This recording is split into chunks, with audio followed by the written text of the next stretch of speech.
Hello, my name is Dan, and thank you for joining me on such short notice. Today we're looking at the Sniper. It's a new grinder that just came out, and I have some notes here, and we're gonna just walk right through them. Before we get too far into the weeds here, I do need to say, I got this grinder for free. I messaged them on Instagram and I said, "Can I have a grinder, please?" And they said, "Yeah, sure, of course, Dan." And I appreciate that. However, as always, they don't get to see the video. I'm just gonna go into it, and whatever I say is my own thoughts on this guy. All right, first thing, brand name, MHW-3Bomber. That leaves a little to be desired, if I'm being honest. I know it's a little harsh to just start by ripping on the name, but as some Instagram comment I saw earlier said, it's sort of like the gamer tag of a teenage boy. They're completely right. It is sort of like that. So I know they're locked into it now. This brand has been around for a while, but that's a rough name. I had to write it down. It's a conical burr all-in-one grinder, so you can do espresso, you can do French press, you can do drip, you can do Turkish, and I tried the Turkish. I was surprised. It can do Turkish. It can get really low. You can like zero this thing out almost. Comes with a bunch of stuff. You get 3 options for lids. There's the metal lid, which is magnetic. Plastic lid, no magnet, you can just see right in, which I kind of like.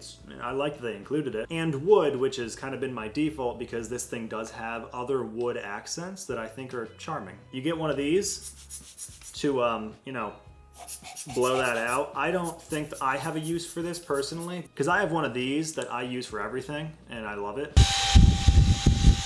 It was like 20 bucks. Pick one of these up. And a little brush, which is more useful than I anticipated because the body of this is a little, I don't like the feeling of it. It's a sensory thing. It's not the worst texture of a machine I've ever felt. That award goes to the Ozma. Do you guys remember the Ozma?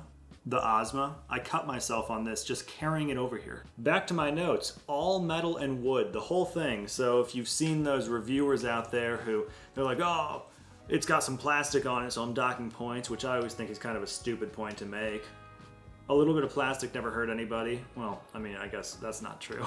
Only plastic piece in the body is right here where the power cord goes in, which I do like about this grinder is the power cord is not attached fully, like you can remove it. Unfortunately, this grinder does suffer from I don't know where I belong-itis. Because how is this much power cord necessary for a countertop appliance? I'm 6'1", that means my wingspan should be like 6'1", right? So this is, what, that's a 7-foot cord? For what?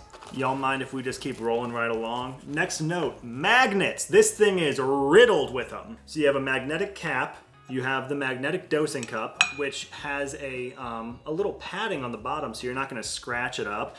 I'm looking at you, fellow Opus. And even the little chute is magnetic. And this is also metal. The whole thing, it's all just metal. And just, come on. Oh, there it is. Cool, right? I mean, the whole thing is magnets and metal. I like that. Let's take a peek at the retention real quick. Just do this real time.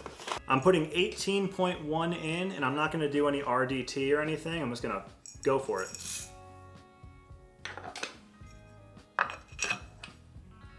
Now, here comes the noise. It's not the most pleasant. It's very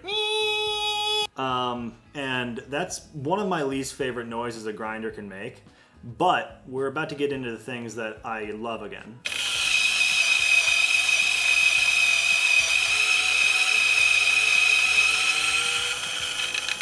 Something of note, it is kind of slow. It's a very slow RPM, which I'm gonna show you from the top here.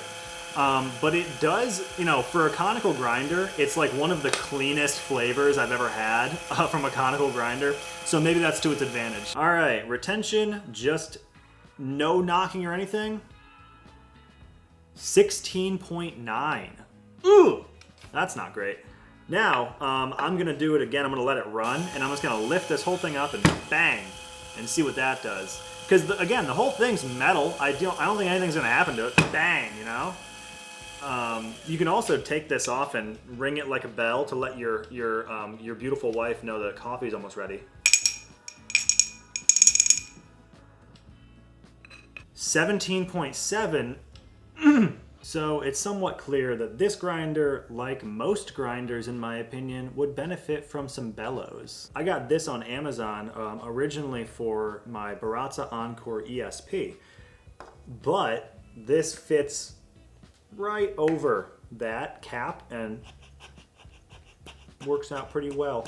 I don't think, I'm not of the opinion that, throwing money at a problem should be the case. Like, I don't think you should have to do that. But if you like this grinder, which I really do, I think it's worth it to add bellows to it, because I'm actually going to use this grinder daily with my Stone espresso machine. I'm going to replace my DF64 with this grinder. I know the bellows kind of ruined the aesthetic of this, but function over fashion, I guess. Getting a little cluttered here. I'm getting a little stressed out, so I'm gonna... All right, what's next on the list? Let's wrap this shit up. Bellows. It's a stepless grinder, but you wouldn't know that by using it, because when you move this, Can you guys hear that? It clicks, but you are able to stop in between each click. The click, I think, is just to let you know that things are moving. It is stepless, technically. You're able to grind between settings, but there's literally steps there. Like, okay, what else do I have here? Stepless. Yep, long cord, talked about that. Let's go into my wish list for this grinder. I wish it came with bellows. I wish there was some sort of like screw-on type thing with the plug, because it just never really feels like it's in there. That might just be mine, but it just never really feels like it's in there. Oh, I guess it did that time. Moving on in my wish list, I wish the grind adjustment didn't click. I kind of wish it was a true stepless. I also wish that the grind capacity was higher. Right now, it kind of maxes out at like 20 to 25 grams, depending on what you're grinding. I would like to see even like if they had, one of like a lid that just sort of acted like, wait, hang on, I have an idea. Right there. That's an extension. I like that. This is a long shot, all right? That's a 3-bar shot. Oh! Okay, no click on the hopper, plug. Larger hopper. Yeah, all right. Oh, I think that's it.